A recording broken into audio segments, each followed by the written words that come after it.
ਸਤਿ ਸ਼੍ਰੀ ਅਕਾਲ। ਤੁਸੀਂ ਜੁੜੇ ਹੋਏ ਹੋ ਪੰਜਾਬੀ ਰੇਡੀਓ USA ਦੇ ਨਾਲ ਤੇ ਮੈਂ ਹਾਂ ਪ੍ਰਵੀਨ ਸ਼ਰਮਾ ਲੈ ਕੇ ਹਾਜ਼ਰ ਹਾਂ programme update California. Update California programme ਦੇ ਵਿੱਚ ਕਈ ਅਹਿਮ ਖਬਰਾਂ ਨੂੰ ਲੈ ਕੇ ਜਾਣਕਾਰੀਆਂ ਸਾਂਝੀਆਂ ਕਰਨ ਦੇ ਲਈ ਮੇਰੇ ਨਾਲ ਜੁੜ ਚੁੱਕੇ ਨੇ ਹਰਜੋਤ ਸਿੰਘ ਖਾਲਸਾ ਜੀ। ਹਰਜੋਤ ਸਿੰਘ ਜੀ, ਸਤਿ ਸ਼੍ਰੀ ਅਕਾਲ, ਸਵਾਗਤ ਹੈ ਜੀ ਪ੍ਰੋਗਰਾਮ ਦੇ ਵਿੱਚ। ਸਤਿ ਸ਼੍ਰੀ ਅਕਾਲ, ਧੰਨਵਾਦ ਜੀ ਆਇਆਂ ਨੂੰ। ਪੰਜਾਬੀ ਰੇਡੀਓ USA ਦੇ ਜਿੰਨੇ ਵੀ ਸਰੋਤੇ ਸਾਡੇ ਸਾਰੇ ਹੀ AM ਸਟੇਸ਼ਨਸ, FM ਸਟੇਸ਼ਨਸ, ਘਰਾਂ ਦੇ ਵਿੱਚ ਰੇਡੀਓ ਸੈਟਸ ਦੇ ਰਾਹੀਂ, ਟੈਲੀਫੋਨ ਦੇ ਰਾਹੀਂ, ਫੇਸਬੁੱਕ, YouTube ਤੇ ਲਾਈਵ ਦੇਖ ਰਹੇ ਹੋ, ਸੁਣ ਰਹੇ ਹੋ, ਸਾਰਿਆਂ ਨੂੰ ਜੀ ਆਇਆਂ ਨੂੰ ਤੇ ਬਹੁਤ ਹੀ ਪਿਆਰ ਤੇ ਸਤਿਕਾਰ ਭਰੀ ਸਤਿ ਸ਼੍ਰੀ ਅਕਾਲ ਸਰੋਤਿਓ। ਅੱਜ ਜੁਲਾਈ ਦੀ 24 ਤਰੀਕ ਆ, ਦਿਨ ਸੋਮਵਾਰ ਆ। ਤੁਹਾਡੇ ਲਈ ਸ਼ਾਮ ਦਾ ਅਪਡੇਟ ਕੈਲੀਫੋਰਨੀਆ ਪ੍ਰੋਗਰਾਮ ਲੈ ਕੇ ਹਾਜ਼ਰ ਹੋਏ ਹਾਂ ਜੀ। ਅਪਡੇਟ ਕੈਲੀਫੋਰਨੀਆ ਪ੍ਰੋਗਰਾਮ ਨੂੰ ਸਪਾਂਸਰ ਕਰਦੇ ਨੇ ਖਾਲਸਾ ਇੰਸ਼ੋਰੈਂਸ ਏਜੰਸੀ ਵਾਲੇ, ਜਿਨ੍ਹਾਂ ਤੋਂ ਤੁਸੀਂ ਹਰ ਤਰੀਕੇ ਦੀ ਇੰਸ਼ੋਰੈਂਸ ਲੈ ਸਕਦੇ ਹੋ। ਇੰਸ਼ੋਰੈਂਸ ਬਾਰੇ ਪਤਾ ਕਰਨ ਦੇ ਲਈ ਇਹਨਾਂ ਦਾ ਨੰਬਰ ਹੈ 4082722500। ਇਹ ਪਿਛਲੇ 32 ਸਾਲਾਂ ਤੋਂ ਇੰਸ਼ੋਰੈਂਸ ਦੇ ਵਿੱਚ ਸ਼ਾਨਦਾਰ ਸੇਵਾਵਾਂ ਦੇ ਰਹੇ ਨੇ ਤੇ ਅਮਰੀਕਾ ਭਰ ਦੇ ਵਿੱਚ ਇੰਸ਼ੋਰੈਂਸ ਕਰ ਰਹੇ ਨੇ। ਟਰਕੀਆਨਾ ਇਮੀਗ੍ਰੇਸ਼ਨ ਲਾ ਫਰਮ ਵਾਲੇ ਜੇ ਟਰਕੀਆਨਾ ਅਟਾਰਨੀ ਟਰਕੀਆਨਾ ਦੇ ਨਾਲ ਤੁਸੀਂ USA ਇਮੀਗ੍ਰੇਸ਼ਨ ਬਾਬਤ ਕੋਈ ਵੀ ਸਲਾਹ ਕਰਨੀ ਹੈ, ਕੋਈ ਵੀ ਸਵਾਲ ਪੁੱਛਣਾ ਤੇ ਇਹਨਾਂ ਦਾ ਨੰਬਰ ਹੈ 4159090503। ਅਮਰਜੀਤ ਸਿੰਘ ਫਰੈਜ਼ਨੋ, ਗੁਰਬਚਨ ਸਿੰਘ ਨਾਗਰਾ ਸੈਕਰਾਮੈਂਟੋ, ਪ੍ਰਿਤਪਾਲ ਸਿੰਘ ਸਿੱਧੂ ਲੋਹਾਰਾ ਫਰੈਜ਼ਨੋ, ਤਾਰਾ ਸਿੰਘ ਸੱਗੜ ਫਰੀਮੌਂਟ, ਹਰਿੰਦਰ ਪੀਨ ਸੈਨ ਹੋਜ਼ੇ ਤੇ ਮਨਜੀਤ ਸਿੰਘ ਫਰੀਮੌਂਟ। ਇਹਨਾਂ ਸਾਰੇ ਹੀ ਸਪਾਂਸਰਸ ਦਾ ਬਹੁਤ ਬਹੁਤ ਧੰਨਵਾਦ। ਤੇ ਜੇਕਰ ਤੁਸੀਂ ਵੀ ਪੰਜਾਬੀ ਰੇਡੀਓ USA ਦੇ ਇਹਨਾਂ ਪ੍ਰੋਗਰਾਮਾਂ ਨੂੰ ਸਪਾਂਸਰ ਕਰਨਾ ਚਾਹੁੰਦੇ ਹੋ ਤਾਂ ਸਟੂਡੀਓ ਦਾ ਨੰਬਰ ਹੈ 408272 ਜੀ। ਜੀ, ਅੱਜ ਦੀਆਂ ਖਬਰਾਂ ਵੱਲ ਆਈਏ। ਜਿਸ ਤਰ੍ਹਾਂ ਆਪਾਂ ਸਵੇਰੇ ਵੀ ਦੱਸਿਆ ਸੀ, ਇਜ਼ਰਾਈਲ ਦੀ ਪਾਰਲੀਮੈਂਟ ਨੇ ਨਵਾਂ ਲਾਅ ਪਾਸ ਕਰ ਦਿੱਤਾ, ਜਿਹਦੇ ਵਿੱਚ ਜੋ ਉੱਥੇ ਦੀ ਸੁਪਰੀਮ ਕੋਰਟ ਦੀਆਂ ਪਾਵਰਸ ਆ ਉਹਨਾਂ ਨੂੰ ਲਿਮਿਟ ਕਰ ਦਿੱਤਾ ਗਿਆ ਹੈਗਾ ਆ। US ਦੀ ਗਵਰਨਮੈਂਟ ਨੇ ਕਿਹਾ ਵੀ ਇਹ ਅਨਫੋਰਚੂਨੇਟ ਵਾਪਰਿਆ। ਕੰਟਰੋਵਰਸ਼ੀਅਲ ਰੀਜ਼ਨੇਬਲਨੈਸ ਬਿੱਲ ਇਹ ਸੀਗਾ। ਪਿਛਲੇ 29 ਹਫ਼ਤਿਆਂ ਤੋਂ ਲਗਾਤਾਰ ਲੋਕ ਉੱਥੇ ਦੇ ਜੋ ਪ੍ਰਾਈਮ ਮਿਨਿਸਟਰ ਬੈਂਜਾਮਿਨ ਨੈਤਨਯਾਹੂ ਆ ਉਹਨਾਂ ਦੇ ਅਗੇਂਸਟ ਪ੍ਰੋਟੈਸਟ ਕਰ ਰਹੇ ਸੀ। ਬਹੁਤ ਜਗ੍ਹਾ ਦੇ ਉੱਤੇ ਵਾਇਲੈਂਸ ਵੀ ਹੋਈ ਹੈਗੀ ਆ। ਸੋ ਸਾਬਕਾ US ਦੇ ਐਮਬੈਸਡਰ ਜੋ ਇਜ਼ਰਾਈਲ ਨੂੰ ਹੈਗੇ ਆ, ਉਹਨਾਂ ਨੇ ਤਾਂ ਇੱਕ ਟਾਈਮ ਦੇ ਉੱਤੇ ਸਟੇਟਮੈਂਟ ਵੀ ਦੇ ਦਿੱਤੀ ਸੀ ਵੀ ਸਾਨੂੰ ਜਿਹੜਾ ਆ US ਨੂੰ ਇਜ਼ਰਾਈਲ ਦੀ ਜਿਹੜੀ ਸਪੋਰਟ ਆ ਉਹਨਾਂ ਦੀ ਬੰਦ ਕਰਨੀ ਚਾਹੀਦੀ ਹੈ ਤੇ ਇਜ਼ਰਾਈਲ ਨੂੰ ਆਪਣੇ ਪੈਰਾਂ ਦੇ ਉੱਤੇ ਖੜਨਾ ਚਾਹੀਦਾ ਹੈਗਾ ਆ। ਇੰਨੀ ਵੱਡੀ ਗਿਣਤੀ 'ਚ ਪ੍ਰੋਟੈਸਟ ਹੋਏ ਸੀ ਤੇ ਇਜ਼ਰਾਈਲ ਵਾਲਿਆਂ ਨੇ ਸਕੰਕ ਵਾਟਰ, ਜਿਹੜਾ ਗੰਦਾ ਪਾਣੀ ਹੁੰਦਾ, ਉਹ ਪ੍ਰੋਟੈਸਟਰਸ ਦੇ ਉੱਤੇ ਸਿੱਟਿਆ ਹੈਗਾ। ਤੇ ਇਸ ਸਾਰੇ ਸੰਬੰਧ ਦੇ ਵਿੱਚ ਜੋ ਇਜ਼ਰਾਈਲ ਦੀ ਪਾਰਲੀਮੈਂਟ ਨੇ ਵੋਟ ਪਾਇਆ, ਜਿਹਦੇ ਮੁਤਾਬਕ ਸੁਪਰੀਮ ਕੋਰਟ ਦੇ ਕੋਲ ਪਾਵਰਸ ਦੀ ਬਹੁਤ ਲਿਮਿਟ ਘੱਟ ਰਹਿ ਗਈ ਆ। ਉਹਦੇ ਸੰਬੰਧ ਦੇ ਵਿੱਚ ਵਾਈਟ ਹਾਊਸ ਨੇ ਸਟੇਟਮੈਂਟ ਜਾਰੀ ਕੀਤੀ ਆ ਵੀ ਇਹ ਬਹੁਤ ਅਨਫੋਰਚੂਨੇਟ ਆ। ਸਾਡਾ ਇਜ਼ਰਾਈਲ ਜੋ ਬਹੁਤ ਲੰਮੇ ਸਮੇਂ ਤੋਂ ਫਰੈਂਡ ਹੈਗੇ ਆ, ਬਾਈਡਨ ਹੋਣਾ ਨੇ ਪਬਲਿਕਲੀ ਤੇ ਪ੍ਰਾਈਵੇਟਲੀ ਆਪਣੇ ਵਿਊ ਵੀ ਦਿੱਤੇ ਸੀ ਵੀ ਇਹ ਗੱਲ ਗਲਤ ਹੈਗੀ ਆ। ਸੁਪਰੀਮ ਕੋਰਟ ਦੀ ਜੋ ਪਾਵਰਸ ਆ ਉਸ ਨੂੰ ਘਟਾਉਣਾ ਨਹੀਂ ਚਾਹੀਦਾ। ਜੀ, ਅਗਲੀ ਖਬਰ ਦੇ ਵੱਲ ਵਧੀਏ ਤੇ ਰੁੱਖ ਕਰੀਏ ਲਾਸ ਐਂਜਲਸ ਦਾ। ਪ੍ਰਵਾਸੀਆਂ ਦਾ ਲਗਾਤਾਰ ਦੂਜੀਆਂ ਸਟੇਟਾਂ ਤੋਂ ਕੈਲੀਫੋਰਨੀਆ ਦੇ ਵਿੱਚ ਆਉਣਾ ਲਗਾਤਾਰ ਬਣਿਆ ਹੋਇਆ। ਇਹਦੇ ਵਿੱਚ ਜਿੱਥੇ ਮਨੁੱਖੀ ਅਧਿਕਾਰ ਜਥੇਬੰਦੀਆਂ ਨੇ ਜਾਂ ਮਨੁੱਖੀ ਅਧਿਕਾਰ ਕਾਰਕੁਨ ਨੇ, ਉਹ ਜਿੱਥੇ ਇਹਨਾਂ ਚੀਜ਼ਾਂ ਨੂੰ ਦੂਜੇ ਐਂਗਲ ਤੋਂ ਦੇਖਦੇ ਨੇ, ਤਰਸ ਦੇ ਹਮਦਰਦੀ ਦੇ ਐਂਗਲ ਤੋਂ ਦੇਖਦੇ ਨੇ, ਤਾਂ ਉਹਦੇ ਨਾਲ ਨਾਲ ਇਹ ਜਿਹੜੀਆਂ ਪ੍ਰਵਾਸੀਆਂ ਦਾ ਆਉਣਾ, ਗੈਰ ਕਾਨੂੰਨੀ ਪ੍ਰਵਾਸੀਆਂ ਦਾ ਆਉਣਾ, ਤਾਂ ਇਹਦੇ ਨਾਲ ਜਿਹੜੀਆਂ ਸਟੇਟਾਂ ਦੀ ਆਪਸੀ ਖਿੱਚੋਤਾਣ ਤਾਂ ਬਣਦੀ ਹੈ। ਕਈ ਵਾਰੀ ਲੋਕ ਵੀ ਇਹਨਾਂ ਚੀਜ਼ਾਂ ਉੱਤੇ ਆਪਣੀ ਪ੍ਰਤੀਕਿਰਿਆ ਜ਼ਾਹਰ ਕਰਦੇ ਨੇ ਤੇ ਨਾਰਾਜ਼ਗੀ ਕਈ ਵਾਰੀ ਜ਼ਾਹਰ ਕਰਦੇ ਨੇ। ਹਾਲਾਂਕਿ ਅਮਰੀਕਾ ਦਾ ਜਿਹੜਾ ਕੰਸਟੀਟਿਊਸ਼ਨ ਹੈ, ਅਮਰੀਕਾ ਦਾ ਜਿਹੜਾ ਕੰਸਟੀਟਿਊਸ਼ਨ ਪ੍ਰੈਂਬਲ ਹੈ, ਉਹ ਇਹ ਕਹਿੰਦਾ ਕਿ ਜੋ ਵੀ ਅਮਰੀਕਾ ਦੇ ਅੰਦਰ ਦਾਖਲ ਹੋ ਗਿਆ ਉਹਨੂੰ ਗੱਲ ਨਾਲ ਲਾਇਆ ਜਾਵੇ। ਖੈਰ, ਆਪਾਂ ਜਿਹੜੀ ਇਸ ਖਬਰ ਦੇ ਵੱਲ ਵੱਧਦੇ ਹਾਂ ਕਿ ਲਾਸ ਐਂਜਲਸ ਤੋਂ ਖਬਰ ਆ ਰਹੀ ਹੈ ਕਿ ਟੈਕਸਸ ਤੋਂ ਪ੍ਰਵਾਸੀਆਂ ਦੀ ਇੱਕ ਹੋਰ ਬੱਸ ਜਿਹੜੀ ਆ ਉਹ ਡਾਊਨਟਾਊਨ ਲਾਸ ਐਂਜਲਸ ਦੇ ਵਿੱਚ ਪਹੁੰਚੀ ਹੈ। 14 ਜੂਨ ਤੋਂ ਬਾਅਦ ਇਹ ਆਉਣ ਵਾਲੀ 5ਵੀਂ ਬੱਸ ਹੈ ਤੇ ਮੇਅਰ ਕੈਰਨ ਬੌਸ ਦੇ ਜਿਹੜੇ ਦਫ਼ਤਰ ਹੈ ਉਹਨਾਂ ਨੇ ਇਸ ਗੱਲ ਦਾ ਐਲਾਨ ਕੀਤਾ। ਤੇ ਉਸ ਤੋਂ ਪਹਿਲਾਂ ਪ੍ਰਵਾਸੀਆਂ ਦੀ ਇੱਕ ਬੱਸ ਮਾਫ ਕਰਨਾ ਬਰਾਊਨਸਵਿਲੇ ਤੋਂ ਦੱਸਿਆ ਗਿਆ ਸੀਗਾ ਕਿ ਟੈਕਸਸ ਦੇ ਵਿੱਚੋਂ ਕਈ ਬੱਸਾਂ ਹੋਰ ਵੀ ਆਉਣੀਆਂ ਸ਼ੁਰੂ ਹੋ ਚੁੱਕੀਆਂ ਨੇ ਤੇ ਇਹ ਬੱਸ ਜਿਹੜੀ ਹੈ ਯੂਨੀਅਨ ਸਟੇਸ਼ਨ ਤੇ ਪਹੁੰਚੀ ਹੈ ਤੇ ਜਿਹਦਾ ਵੈਲਕਮ ਕੀਤਾ, ਜਿਹਨੇ ਜੀ ਆਇਆਂ ਕਿਹਾ ਕਿ ਕਲੈਕਟਿਵ ਵੈਲਕਮ, ਜਿਹੜੀ LA ਵੈਲਕਮ ਕਲੈਕਟਿਵ ਇੱਕ ਏਜੰਸੀ ਹੈ, ਜਥੇਬੰਦੀ ਹੈ ਜਿਹੜੀ ਕਿ ਪ੍ਰਵਾਸੀਆਂ ਨੂੰ ਸਾਂਭਦੀ ਹੈ। ਉਹਨਾਂ ਦੱਸਿਆ ਕਿ ਪ੍ਰਵਾਸੀ ਬ੍ਰਾਜ਼ੀਲ, ਚਿਲੀ, ਚੀਨ, ਕੋਲੰਬੀਆ, ਗੁਆਟੇਮਾਲਾ, ਹੈਤੀ, ਹੋਂਡਰੂਸ ਤੇ ਵੈਨਜ਼ੂਏਲਾ ਦੇ ਨੇ। ਇਹ ਜਿਹੜਾ ਗਰੁੱਪ ਹੈ, ਜਿਹੜੀ ਇਹ ਜਥੇਬੰਦੀ ਹੈ, ਇਹ ਜਿਹੜੇ ਪ੍ਰਵਾਸੀ ਆਉਂਦੇ ਨੇ ਤੇ ਜਿਨ੍ਹਾਂ ਦੀ ਸਿਹਤ ਬੜੀ ਖਰਾਬ ਹੁੰਦੀ ਹੈ, ਉਹਨਾਂ ਨੂੰ ਮੈਡੀਕਲ ਟਰੀਟਮੈਂਟ ਵੀ ਮੁਹੱਈਆ ਕਰਵਾਉਂਦੀ ਹੈ। ਨਾਲ ਹੀ ਹੁਣ ਰਾਜਾਂ ਦੇ ਵਿੱਚ ਆਪਸੀ ਖਿੱਚੋਤਾਣ ਇਹ ਵੀ ਛਿੜ ਚੁੱਕੀ ਹੈ ਕਿ ਜਿਹੜੇ ਰਿਪਬਲਿਕਨ ਜਿਹੜੇ ਹੈੱਡ ਨੇ ਕਈ ਰਾਜਾਂ ਦੇ, ਤਾਂ ਉਹਨਾਂ ਦਾ ਡੈਮੋਕ੍ਰੇਟ ਸਟੇਟਸ ਵੱਲ ਨੂੰ ਜਿਹੜਾ ਪ੍ਰਵਾਸੀਆਂ ਦਾ ਧੱਕਣਾ ਜਾਂ ਭੇਜਣਾ, ਇਹ ਵੀ ਇੱਕ ਸਿਆਸੀ ਵਿਸ਼ਾ ਜਿਹੜਾ ਉਹ ਹੌਲੀ ਹੌਲੀ ਬਣਦਾ ਜਾ ਰਿਹਾ।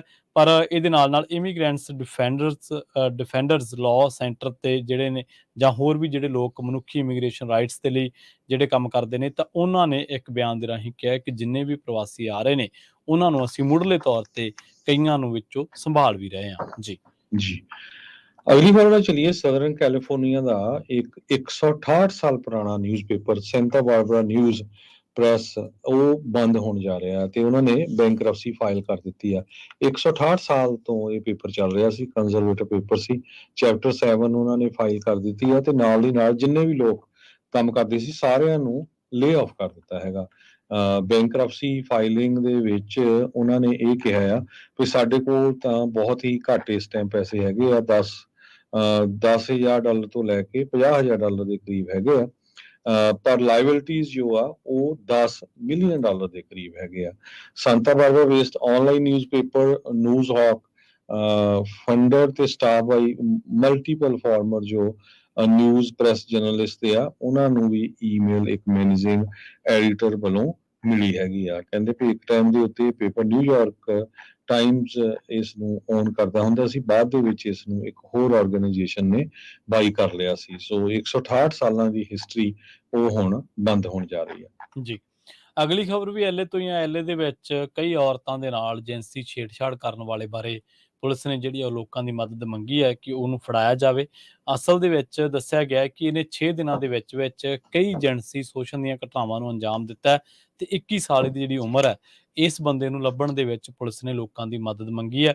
ਤੇ ਪੁਲਿਸ ਨੇ ਕਿਹਾ, ਜਿਹੜੀ ਲਾਸ ਐਂਜਲਸ ਪੁਲਿਸ ਵਿਭਾਗ ਨੇ ਰਿਪੋਰਟ ਜਾਰੀ ਕੀਤੀ ਉਹਦੇ ਵਿੱਚ ਦੱਸਿਆ ਗਿਆ ਕਿ ਸਰਜੀਓ ਐਂਡਰਿਊ ਗਾਰਸੀਆ, ਜਿਹੜਾ ਕਿ 10 ਜੁਲਾਈ ਦੀ ਗੱਲ ਹੈ, ਜਦੋਂ ਇਹਨੇ ਪਹਿਲੀ ਵਾਰ 8:35 ਤੇ ਓਲੰਪਿਕ ਬੁਲੇਵਾਰਡ ਤੇ ਪੀਕੋ ਯੂਨੀਅਨ ਇਲਾਕਿਆਂ ਦੇ ਵਿੱਚ ਅਲਬਾਨੀ ਸਟਰੀਟ ਦੇ ਇਲਾਕੇ ਦੇ ਵਿੱਚ ਪੈਦਲ ਚੱਲ ਰਹੀ ਇੱਕ ਔਰਤ ਦਾ ਪਿੱਛਾ ਕੀਤਾ ਸੀ ਤੇ ਉਸ ਔਰਤ ਤੇ ਹਮਲਾ ਕਰਕੇ ਉਹਦੇ ਕੱਪੜੇ ਫਾੜਨ ਦੀ ਵੀ ਜਿਹੜੀ ਕੋਸ਼ਿਸ਼ ਕੀਤੀ ਸੀ। ਤੇ ਉਸ ਤੋਂ ਬਾਅਦ ਇੱਕ ਇਹਨੇ ਹੋਰ ਔਰਤ ਨੂੰ ਆਪਣਾ ਨਿਸ਼ਾਨਾ ਬਣਾਇਆ ਜਦੋਂ ਕਿ ਉਹ ਜਾ ਰਹੀ ਸੀ ਐਲਏ ਲਾਈਵੇ ਦੇ ਨੇੜੇ ਓਲੰਪਿਕ ਬੁਲੇਵਾਰਡ ਦੇ ਇਲਾਕਿਆਂ ਦੇ ਵਿੱਚ, ਤਾਂ ਉੱਥੇ ਜਿਹੜਾ ਇਹਨੇ ਫਰੀਵੇ ਦੇ ਹੇਠਾਂ ਚੱਲ ਰਹੀ ਔਰਤ ਨੂੰ ਆਪਣਾ ਨਿਸ਼ਾਨਾ ਬਣਾਇਆ। ਅਗਲੇ ਦਿਨ ਫਿਰ 10:45 ਤੇ ਜਿਹੜਾ ਉਹ ਗਾਰਸੀਆ ਉਹ ਚਿਕਨ ਹਾਰਨ ਕੋਰਟ ਤੇ ਜਾਂਦਾ ਤੇ ਜਿੱਥੇ ਜਾਰਜੀਆ ਸਟਰੀਟ ਤੇ crypto.com ਏਰੀਨਾ ਦੇ ਨੇੜੇ ਇੱਕ ਉਹ ਔਰਤ ਕੋਲੇ ਪਹੁੰਚਦਾ ਤੇ ਉਸ ਦੀ ਔਰਤ ਦੇ ਨਾਲ ਉਹ ਗਲਤ ਹਰਕਤਾਂ ਕਰਕੇ ਜਿਹੜਾ ਉਹ ਭੱਜ ਜਾਂਦਾ।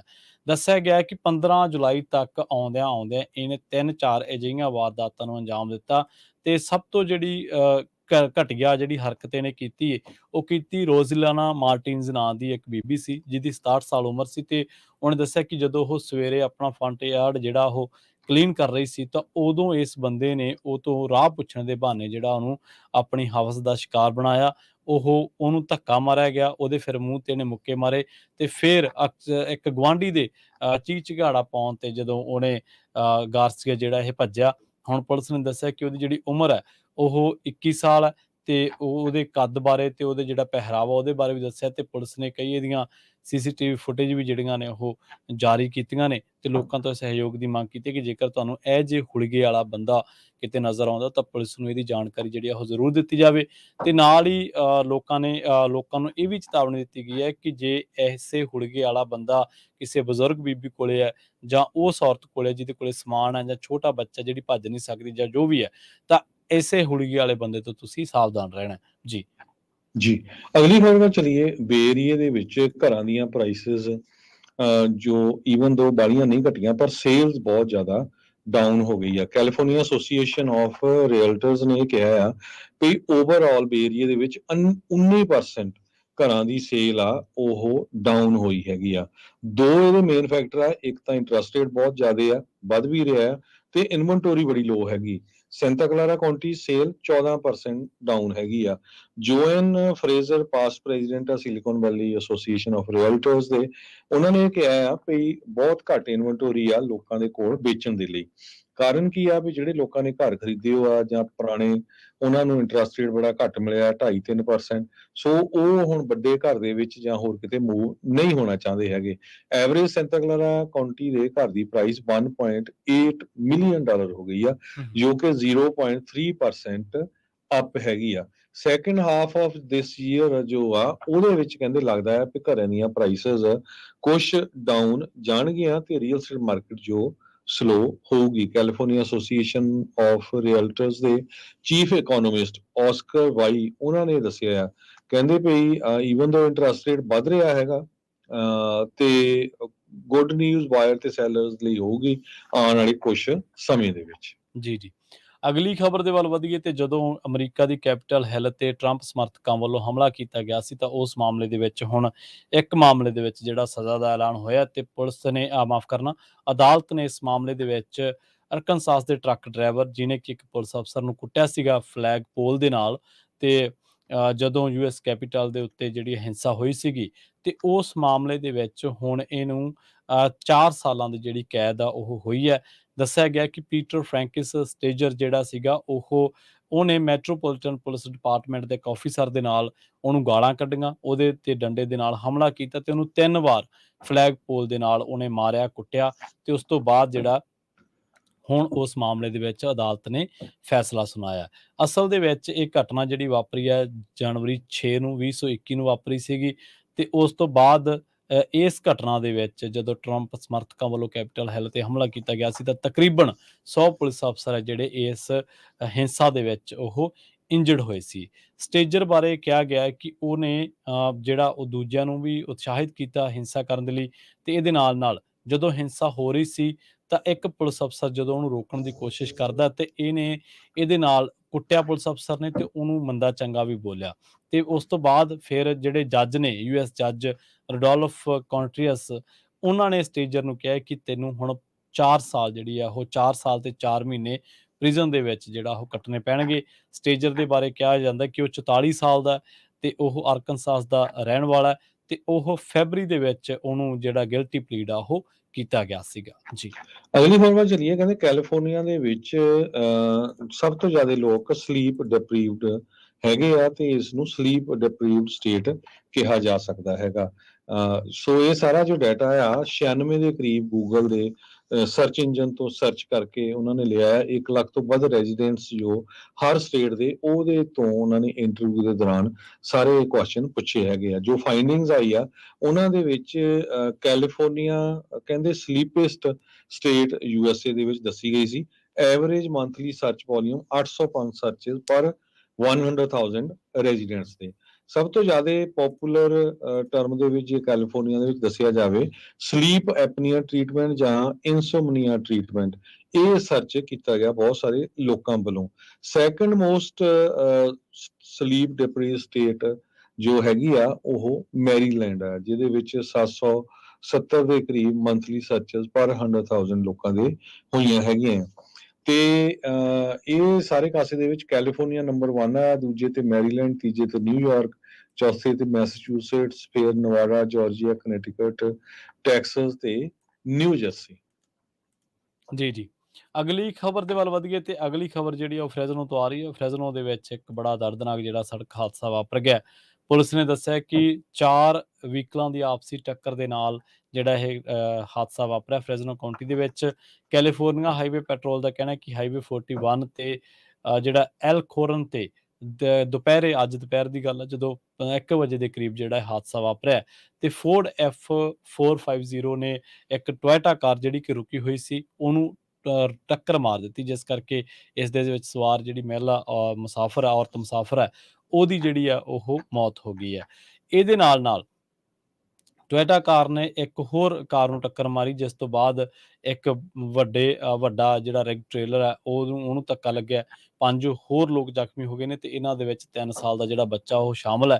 ਇਹਨਾਂ ਨੂੰ ਹਸਪਤਾਲ ਪਹੁੰਚਾਇਆ ਗਿਆ ਤੇ ਅਧਿਕਾਰੀਆਂ ਦਾ ਕਹਿਣਾ ਹੈ ਕਿ ਕਾਰ ਦੀ ਜਿਹੜੀ ਸੀਟ ਹੈ ਉਹ ਸਹੀ ਢੰਗ ਦੇ ਨਾਲ ਲਗਾਈ ਗਈ ਸੀ ਤੇ ਹੋ ਸਕਦਾ ਇਸ ਕਰਕੇ ਬੱਚੇ ਦੀ ਜਾਨ ਵੀ ਜਿਹੜੀ ਆ ਉਹ ਬਚ ਸਕਦੀ ਹੈ ਤੇ ਇਸ ਕਰਕੇ ਹਾਈਵੇ 41 ਦੇ ਉੱਤੇ ਜਿਹੜਾ ਐਲ ਖੋਰਨਾ ਤੇ ਕੈਨੋਜੇ ਆ ਇਹਦੇ ਵਿਚਕਾਰ ਜਿਹੜਾ ਰਸਤਾ ਸੀ ਉਹ ਕੁਝ ਸਮੇਂ ਦੇ ਲਈ ਰਾਹ ਜਿਹੜਾ ਸੀ ਉਹ ਬੰਦ ਕਰਨਾ ਪਿਆ ਸੀਗਾ। ਜੀ ਕੈਲੀਫੋਰਨੀਆ એનર્ਜੀ ਕਮਿਸ਼ਨ ਪ੍ਰਿਪੇਅਰ ਹੋ ਰਿਹਾ ਵੀ ਇਲੈਕਟ੍ਰਿਕ ਵਹੀਕਲ ਚਾਰਜਿੰਗ ਇਨਫਰਾਸਟ੍ਰਕਚਰ ਦੇ ਲਈ ਉਹ ਬਿਲੀਅਨਸ ਆਫ ਡਾਲਰ ਦੇਣ ਜਾ ਰਿਹਾ। ਸਰੋਤਿਆਂ ਨੂੰ ਯਾਦ ਆ ਵੀ 2035 ਤੋਂ ਬਾਅਦ ਕੈਲੀਫੋਰਨੀਆ 'ਚ ਕੋਈ ਵੀ ਜਿਹੜੀ ਰੈਗੂਲਰ ਕਾਰ ਨਹੀਂ ਵਿਕਣੀ, ਇਲੈਕਟ੍ਰਿਕ ਕਾਰਾਂ ਹੀ ਵਿਕਣਗੀਆਂ। ਜਿਹੜੀਆਂ ਪੁਰਾਣੀਆਂ ਆ ਉਹ ਸ਼ਾਇਦ ਉਹਦੇ ਤੇ ਵੀ ਲਿਮਿਟ ਲਾ ਦੇਣ ਵੀ ਥੋੜਾ ਸਮਾਂ ਉਹ ਚੱਲ ਜਾਣ। ਇਹ ਸੋ ਬਿਲੀਅਨਸ ਆਫ ਡਾਲਰ ਜੋ ਕੈਲੀਫੋਰਨੀਆ એનર્ਜੀ ਕਮਿਸ਼ਨ ਦੇਣ ਜਾ ਰਿਹਾ ਉਹਨਾਂ ਲੋਕਾਂ ਦੇ ਲਈ ਜੋ ਸੈਟਅਪ ਕਰਨਗੇ fast charging equipment electric vehicles ਦੇ ਲਈ। ਇਹ ਸਾਰੇ ਕਾਸੇ ਨੂੰ ਪ੍ਰਾਈਵੇਟ ਕੰਪਨੀਆਂ ਜੋ ਆ ਉਹ ਬਣਾਉਂਦੀਆਂ ਹੈਗੀਆਂ। ਕੰਟਰੈਕਟ ਵੇਟਸ ਜੋ ਆ ਉਹ ਇਸ ਕੁਆਟਰ ਦੇ ਵਿੱਚ ਜਾਣੇ ਹੈਗੇ ਆ।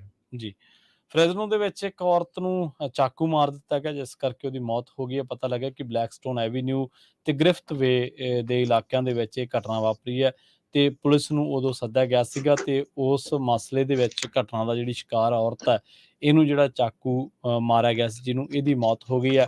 ਪਤਾ ਲੱਗਿਆ ਕਿ 58 ਸਾਲਾ ਪੈਟਰੀਸੀਆ ਰੋਪਰ ਜਿਹੜੀ ਹੈ ਇਹਦੀ ਪਛਾਣ ਕੀਤੀ ਗਈ ਹੈ ਤੇ ਇਸ ਔਰਤ ਦੇ ਉੱਪਰਲੇ ਸਰੀਰ ਦੇ ਉੱਪਰਲੇ ਹਿੱਸੇ ਦੇ ਵਿੱਚ ਚਾਕੂ ਦੇ ਕਈ ਜ਼ਖਮ ਜਿਹੜੇ ਆ ਉਹ ਮਿਲੇ ਸੀਗੇ ਤੇ ਉਹ ਪੁਲਿਸ ਨੂੰ ਜਿਹੜਾ ਸੱਦਿਆ ਗਿਆ ਸੀਗਾ ਉਹ ਸੀਗਾ ਫਿਰ ਫ੍ਰੈਜ਼ਨੋ ਪੁਲਿਸ ਡਿਪਾਰਟਮੈਂਟ ਨੂੰ ਜਿਹੜੀ ਪਹਿਲੀ ਕਾਲ ਜਾਂਦੀ ਹੈ ਬਲੈਕਸਟੋਨ ਐਵੀਨਿਊ ਤੇ ਗ੍ਰਿਫਥ ਵੇ ਦੇ ਕੋਲੋਂ ਇਹ ਕਾਲ ਜਾਂਦੀ ਆ ਤਕਰੀਬਨ 7:40 ਤੇ ਉਸ ਤੋਂ ਬਾਅਦ ਜਦੋਂ ਪੁਲਿਸ ਪਹੁੰਚਦੀ ਆ ਤਾਂ ਉਹਨੂੰ ਹਸਪਤਾਲ ਜ਼ਖਮੀ ਔਰ ਹਾਲਤ ਦੇ ਵਿੱਚ ਪਹੁੰਚਾਇਆ ਜਾਂਦਾ ਤੇ ਇਸ ਤੋਂ ਬਾਅਦ ਪੁਲਿਸ ਨੇ ਦੱਸਿਆ ਕਿ ਜਿਹੜੀ ਫੁਟੇਜ ਹੈ, ਵੀਡੀਓ ਫੁਟੇਜ ਆ ਉਹ ਇਕੱਠੀ ਕੀਤੀ ਗਈ ਨੇੜੇ ਤੇੜੇ ਦੇ ਇਲਾਕਿਆਂ ਨੂੰ, ਜਿਹੜੀ ਕਿ ਜਿਹਦੇ ਵਿੱਚ ਸਟੈਬਿੰਗ ਦੀ ਇਹ ਵਾਰਦਾਤ ਰਿਕਾਰਡ ਵੀ ਹੋਈ ਆ ਤੇ ਹੁਣ ਪੁਲਿਸ ਨੇ ਇਸ ਮਾਮਲੇ ਦੇ ਵਿੱਚ ਇੱਕ 36 ਸਾਲਾ ਬੰਦੇ ਨੂੰ ਗ੍ਰਿਫਤਾਰ ਕੀਤਾ ਜਿਹਦਾ ਨਾਮ ਦੱਸਿਆ ਗਿਆ ਸਟੀਵਨ ਰੇਮੋਂਡੂ। ਉਹਨੂੰ ਹੁਣ ਇਸ ਮਾਮਲੇ ਦੇ ਵਿੱਚ ਜਿਹੜਾ ਗ੍ਰਿਫਤਾਰ ਕੀਤਾ ਤੇ ਉਹਨੂੰ ਬਾਅਦ ਦੇ ਵਿੱਚ ਦੱਸਿਆ ਗਿਆ ਕਿ ਫ੍ਰੈਜ਼ਨੋ ਕਾਉਂਟੀ ਜੇਲ੍ਹ ਦੇ ਵਿੱਚ ਭੇਜ ਦਿੱਤਾ ਗਿਆ।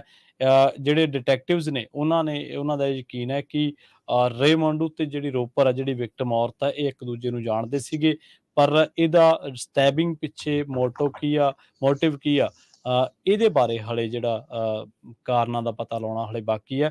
ਪਰ ਇੰਨਾ ਜ਼ਰੂਰ ਹੈ ਕਿ ਹਸਪਤਾਲ ਦੇ ਵਿੱਚ ਰਸਤੇ ਦੇ ਵਿੱਚ ਹੀ ਲਿਜਾਂਦਿਆਂ ਉਸ ਬੀਬੀ ਦੀ ਜਿਹੜੀ ਆ ਉਹ ਮੌਤ ਹੋ ਗਈ ਹੈ।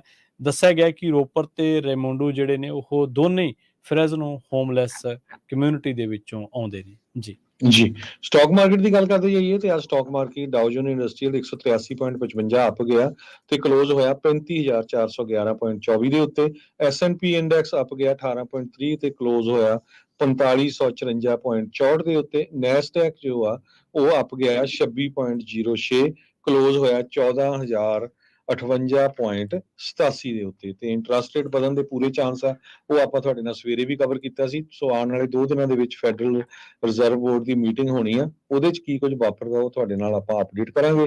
ਤੇ ਜਾਂਦੇ ਜੇ ਕਰੰਸੀ ਦੀ ਗੱਲ ਕਰਦੇ ਜਾਈਏ, $1 ਦੇ ਬਰਾਬਰ ਇੰਡੀਆ ਦੇ ਰਹੇ 81 ਰੁਪਏ 81 ਪੈਸੇ, ਪਾਕਿਸਤਾਨ ਦੇ ਰਹੇ 288 ਰੁਪਏ ਤੇ 22 ਪੈਸੇ ਤੇ ਕੈਨੇਡਾ ਦੇ ਰਹੇ $1 ਤੇ 32 ਸੈਂਟ।